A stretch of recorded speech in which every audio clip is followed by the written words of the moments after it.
Hello guys, welcome to our channel. আমার নতুন একটি ভিডিওতে তোমাদের সকলকে জানাই অনেক অনেক ভালোবাসা। তো আজ পুরী ব্লগের আমরা চতুর্থ দিনে পৌঁছে গেছি। আগের ভিডিওতে তোমরা দেখতেই পেয়েছো যে আমরা পুরীর সাইট সিন করার জন্য দুরকম প্যাকেজ নিয়েছিলাম। ফার্স্ট প্যাকেজে আমরা চিল্কা ভ্রমণ করে এসেছি। আজকে সেকেন্ড দিন আমরা আবারও বেরিয়ে পড়েছি পুরীর সাইট সিন করার জন্য, যার মধ্যে রয়েছে এই যে স্ট্যান্ডার্ড মিউজিয়াম, কোণারকের সূর্য মন্দির, ধবলগিরি, উদয়গিরি, খণ্ডগিরি, ধৌলি স্তূপ, নন্দনকানন, লিঙ্গরাজ টেম্পল, এরকম নানা রকম জিনিস।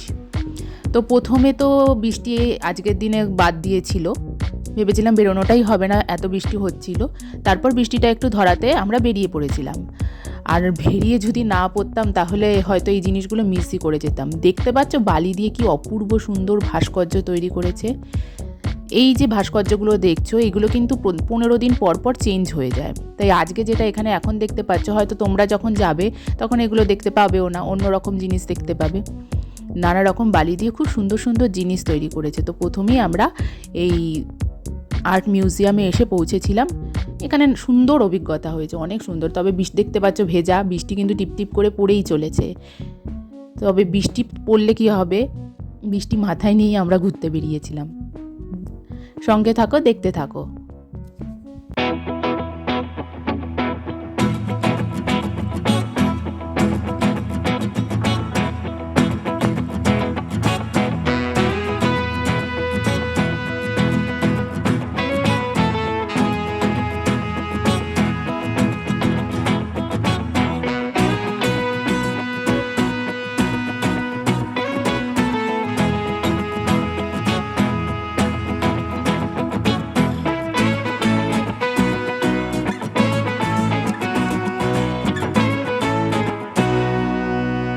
আর্ট মিউজিয়াম থেকে বেরিয়ে এবার আমরা আরেকটা বিচের কাছে এসেছিলাম। এটা হলো চন্দ্রভাগা বিচ।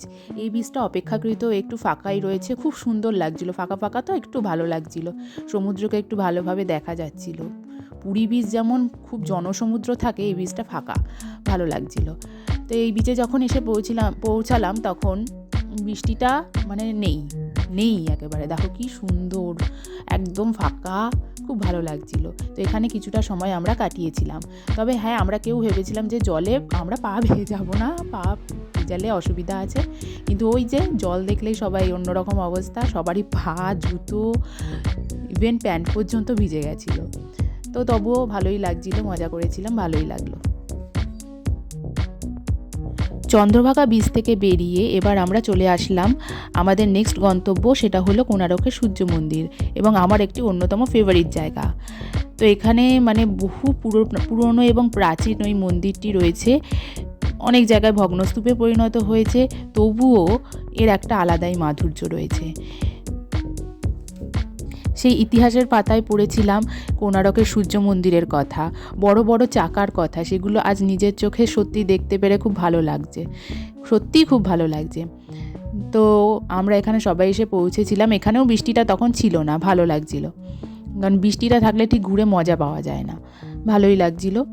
তবে এখানকার মন্দিরের যে সিঁড়িগুলো রয়েছে, আগেকার দিনের সিঁড়ি তো বেশ উঁচু উঁচু, মানে বয়স্ক মানুষদের পক্ষে তো মানে ওইটা অতখানি ওঠা সম্ভবই নয়, আর বাচ্চা নিয়ে যাওয়াও অসম্ভব। আমার ছেলে তো সারাক্ষণ ওর বাবার কোলে করেই ছিল, মানে ওর কষ্ট হয়েছে, ওর বাবার খুব কষ্ট হয়েছে। তবে কিছু করার নেই, বাচ্চা মানুষ নিয়ে গেছি, কিছু করার নেই, দেখতেও হবে। আর আমি তো কোলে নিয়ে হাঁটতেও পারি না অতখানি, তাও নেওয়ার চেষ্টা করেছিলাম, কিন্তু ওই অত বড় বড় সিঁড়ি নিয়ে আমার পক্ষে ওঠা সম্ভব নয়। তো সঙ্গে থাকো, দেখতে থাকো, ভালো লাগবে।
এবার আমরা এসে পৌঁছালাম ধৌলি স্তূপে।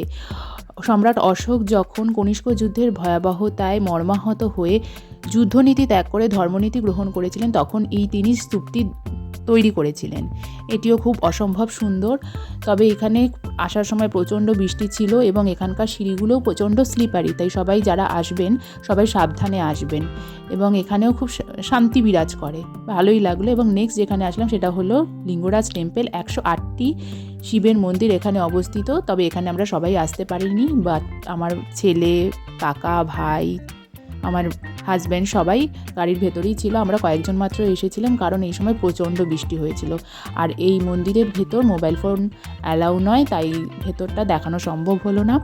এবং আমরা ভিডিওটা শেষ প্রান্তে পৌঁছে গেছি। শেষে দেখতেই পাচ্ছ কত ফটো আমরা দিয়ে দিয়েছি। আশা করছি ভিডিওটি তোমাদের সকলের ভালো লেগেছে। ভালো লাগলে অবশ্যই লাইক করে দিও, শেয়ার করে দিও, আর কমেন্ট করে জানিও কেমন লাগলো। দেখা হচ্ছে নেক্সট ভিডিওতে। ততদিনের জন্য সবাই ভালো থেকো, সুস্থ থেকো।